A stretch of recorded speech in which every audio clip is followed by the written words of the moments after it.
মরণোত্তর অঙ্গ দান জায়েজ কিনা? মরণোত্তর অঙ্গ প্রত্যঙ্গ দান করা জায়েজ নেই। জীবিত অবস্থায়ও যদি একান্ত কারো প্রয়োজন হয়, নিজেদের মধ্যে, যেমন দুটা কিডনি আল্লাহ দিয়েছেন, একটা কিডনি ফেল করলে আরেকটা কিডনি দিয়ে চলবে। আমার বাবা 11 বছর পর্যন্ত একটা কিডনির উপর বেঁচেছিলেন। দুটা চোখ আল্লাহ দিয়েছেন, একটা না থাকলে একটা দিয়েই চলবে। দুটা কান দিয়েছেন, একটা না থাকলে একটা দিয়েই চলবে। এই ধরনের কিছু কিছু আল্লাহ কিছু স্পেয়ারি আপনার দিয়েছেন, ভেইন দিয়েছেন, যেটা ওপেন হার্ট সার্জারির সময় ব্যবহার করে ডাক্তার সাহেবেরা। আল্লাহ এগুলি দিয়েছেন।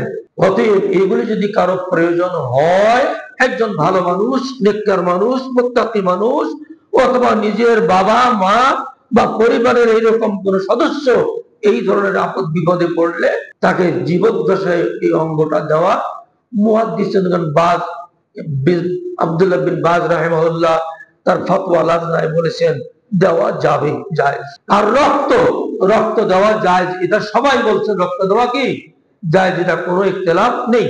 যে কোনো মুমূর্ষু রোগীর যদি রক্তের প্রয়োজন হয়, তাহলে সে রক্ত দেওয়া জায়েজ। সে হোক মুত্তাকি, হোক মুসলিম, হোক অমুসলিম, তার প্রাণ বাঁচানোর জন্য এই রক্ত দেওয়া জায়েজ আছে। আল্লাহু আ'লাম বিস-সাওয়াব। সঠিক আল্লাহ রাব্বুল আলামিন জানেন। আল্লাহ রাব্বুল আলামিন আমাদের সবাইকে এই সমস্ত জিনিস জেনে শুনে আমল করার তৌফিক দান করুন। আমিন।